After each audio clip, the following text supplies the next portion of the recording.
Hello friends, आज का topic है मॉडर्न पोर्टफोलियो थियरी। इस टॉपिक के अंदर हम लोग देखेंगे कि जो रिस्क एवर्स इन्वेस्टर्स होते हैं, जो रिस्क ज़्यादा नहीं लेना चाहते हैं और रिटर्न्स भी ज़्यादा उनको एक्सपेक्टेड है किसी पोर्टफोलियो से, तो हम लोग उनके रिस्क कैसे कम कर सकते हैं, इस मॉडल के अंदर, इस थियरी के अंदर समझ में आ जाएगा। Let's get started. पोर्टफोलियो क्या होता है? Portfolio is a bundle of securities. We should not invest in one or single security. The purpose is to reduce the risk and get a benefit of diversification. Whenever we combine two or more assets in a portfolio, the risk gets reduced. The extent of risk reduction depends upon correlation. We will see how the portfolio is giving us expected return of 8% and standard deviation of 10%. Standard deviation means total risk. It will measure the risk of a portfolio. Here we will deduct the standard deviation. Here we will deduct the standard deviation. Here we will add the standard deviation. We will get return of 2% and 18%. This is the range of return. Deviation means expected return से कितना plus होगा, कितना minus होगा. Plus भी करके देखा है हमने, माइनस भी करके देखा है, मतलब 2 और 18% के बीच में हमें रिटर्न्स मिलेंगे. अब हम कंपेयर करेंगे दो पोर्टफोलियोज, जिसके अंदर हम लोग देखेंगे कि एक्सपेक्टेड रिटर्न ए के अंदर और बी के अंदर, दोनों के अंदर एक्सपेक्टेड रिटर्न तो सेम है, लेकिन स्टैंडर्ड डेविएशन इसका कम है. ए का कम है और बी का ज़्यादा है. तो डेविएशन का मतलब अभी मैंने समझाया था कि 10 एक्सपेक्टेड रिटर्न में प्लस हो सकता है 8 या माइनस हो सकता है. और यहाँ पे क्या होगा? 10 + 12 या -12. तो यहाँ पे 10 + 8 क्या होगा? 18. और 10 - 8 क्या होगा? 2. तो यहाँ पे दोनों में पॉजिटिव रिटर्न आ रहा है, लेकिन 18 अच्छा रिटर्न है. नेक्स्ट पोर्टफोलियो बी का देखते हैं. 10 में +12 करेंगे तो 22 आएगा. 10 में से 12 माइनस करेंगे तो नेगेटिव रिटर्न आ रहा है. यहाँ पे रिटर्न्स ज़्यादा आ रहे हैं पोर्टफोलियो बी में 22% कंपेयर टू पोर्टफोलियो ए. तो रिस्क टेकर होगा, अगर इन्वेस्टर रिस्क टेकर है, ज़्यादा रिस्क लेगा, 12% की रिस्क लेगा, तो रिटर्न हो सकता है उसको ज़्यादा मिले. या मार्केट डाउन जाएगा तो -2% भी हो सकता है. तो यहाँ पे लिखा हुआ है higher the risk higher the return. तो ये जो रेंज ऑफ रिटर्न्स हैं, इसके अंदर अगर पोर्टफोलियो इन्वेस्टर जो है वो रिस्क एवर्स है, उसको रिस्क लेना पसंद नहीं है, कंजर्वेटिव इन्वेस्टर क्या करेगा? ये पोर्टफोलियो ए को कंसीडर करेगा. और रिस्क टेकर क्या कंसीडर करेगा? Portfolio b. उसको रिस्क लेना अच्छा लगता है और कंजर्वेटिव इन्वेस्टर को रिस्क लेना अच्छा नहीं लगता. अब कोरिलेशन क्या होता है? जितना कोरिलेशन कम होगा, lower the correlation greater the risk and reduction. जितना हम लोग कोरिलेशन कम होगा, उतना हमारा रिस्क रिडक्शन ज़्यादा होगा.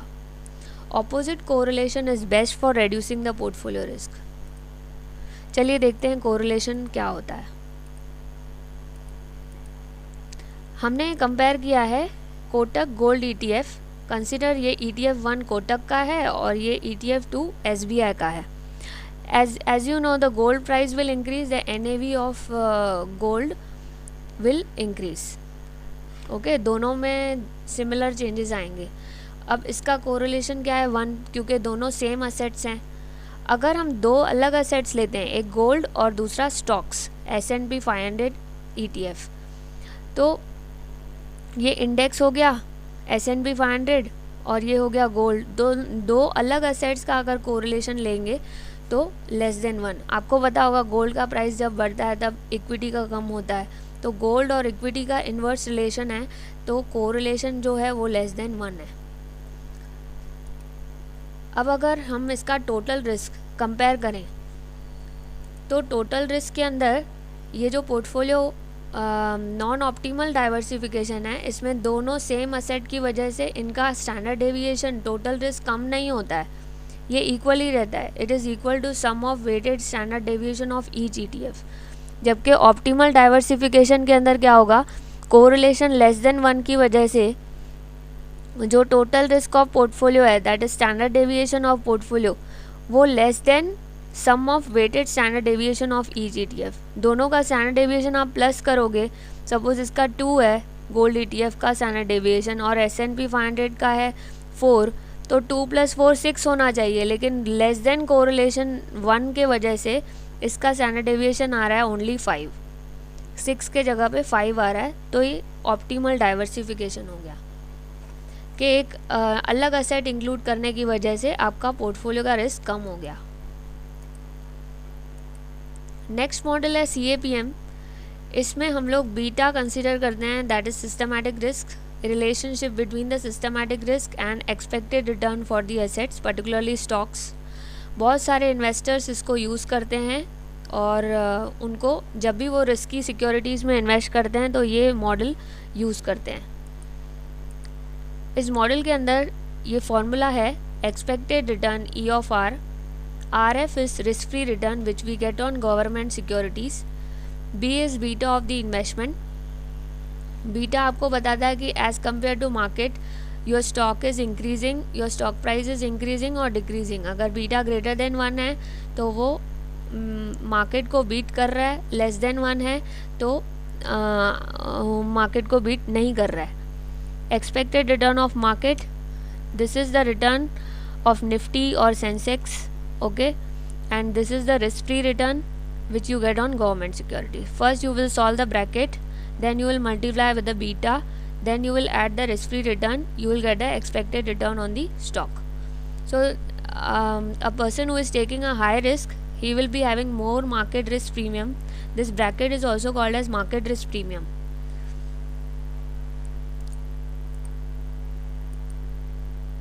इन्वेस्टर को कंपेंसेशन मिल जाती है रिस्क लेने की वजह से, और इसमें time value of money consider होता है, और ज़्यादा रिस्क लेने की वजह से इसमें बीटा का कैलकुलेशन भी इम्पॉर्टेंट है।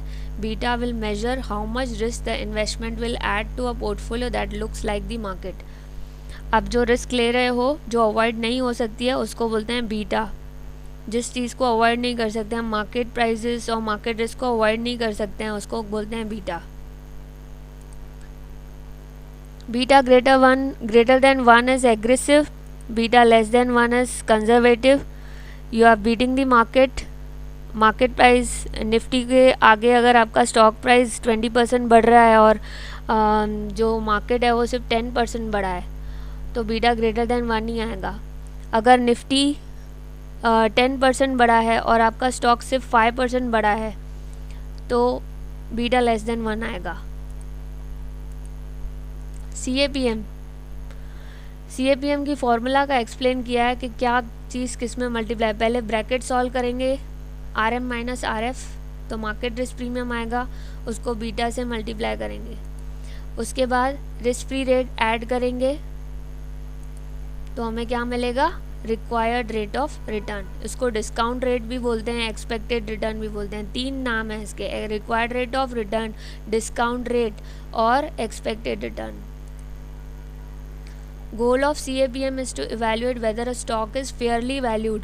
अब क्या होता है कि जब आप निकाल लेते हो एक्सपेक्टेड रिटर्न, तो आप उसको एक्चुअल रिटर्न से भी कंपेयर करते हो। अब ये 3 कॉम्बिनेशंस दिए हैं पोर्टफोलियो 1, 2, 3। इसमें एक रिस्की एसेट लेना है, एक लेस रिस्की एसेट लेना है।